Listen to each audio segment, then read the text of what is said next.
The guides know very well that most prospects lose their minds. In their madness, they became the best guardians the guides could hope for.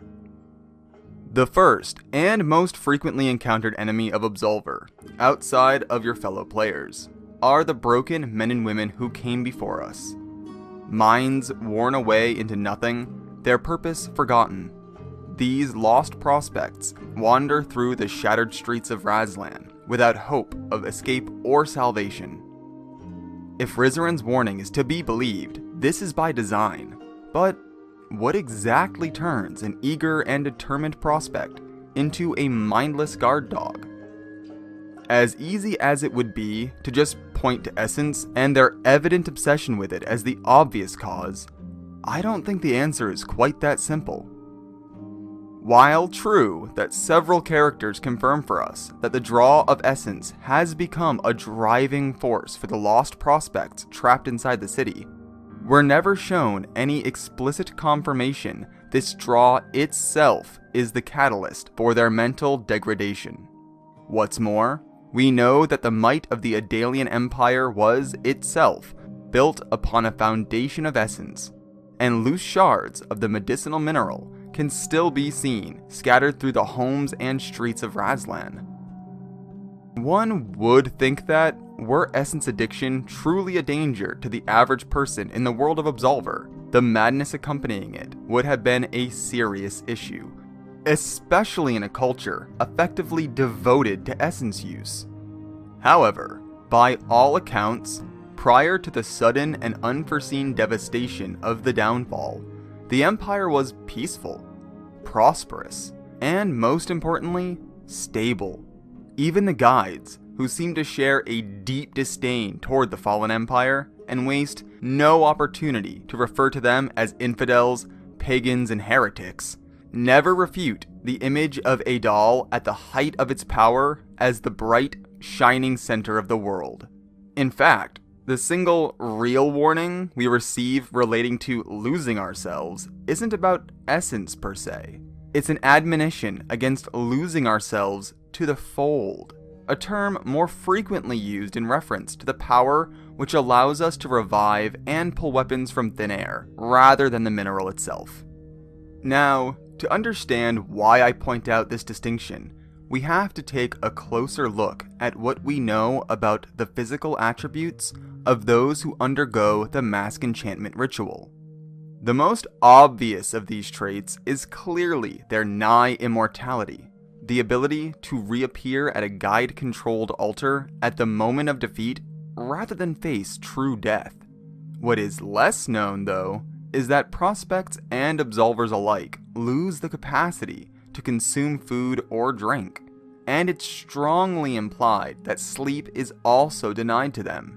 Worse yet, when a prospect awakens in the outskirts of Raslan for the first time, the only memory left to them is their name and the ritual itself. Family, friends, their lives before coming to Tower Point, all of it is stripped away, leaving nothing but their oath to the guides and endless conflict in a dead city.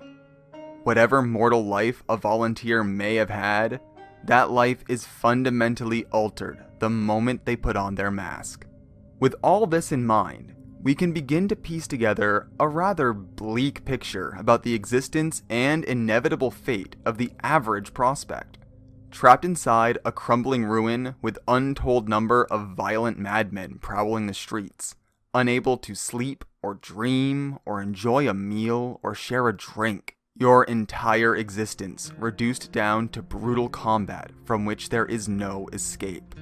You throw yourself into the fighting with everything you have, because it is everything you have, and because you can't die, every defeat is just another chance to learn. At first. Eventually, you encounter an enemy you just can't seem to beat, no matter what you do or how you adapt. Time and again, you find yourself facing them, only to awaken by a nearby altar soon after. Every now and then, you see some other, newer prospect succeed where you failed so many times before, possibly even defeating you in the process.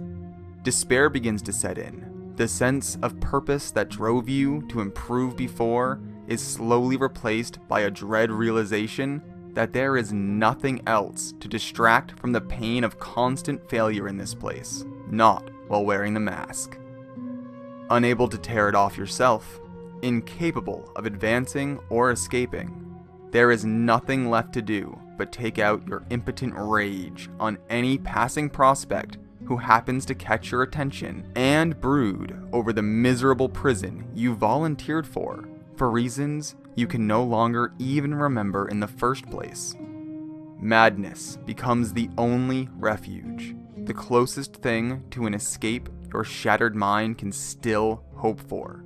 Mind worn away one defeat at a time, one passage through the fold after another, you begin to exist for nothing more than the endless cycle of violence and insanity.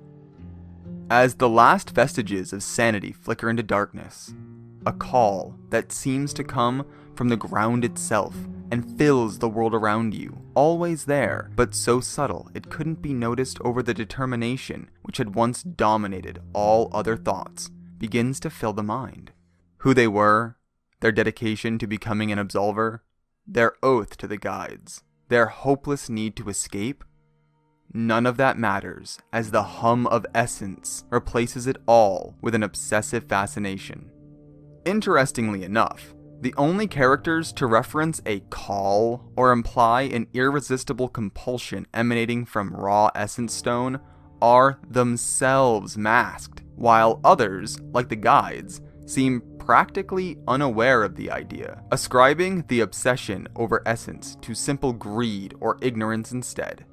This disparity in perspectives leads me to believe that the guides are either ignorant or unwilling to acknowledge the possibility of this unique psychological link between essence and those whose bodies have been altered, dissolved, and reborn through its use. Perhaps even so they themselves won't be forced to face the full, horrific reality behind their training methods.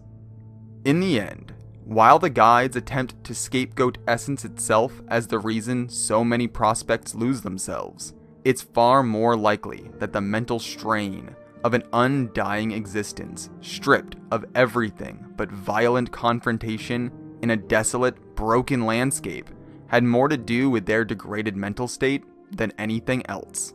Essence is simply the one bright, glimmering light that draws their broken minds in like moths to flame, the last echoing connection to their long-forgotten dream of becoming absolvers.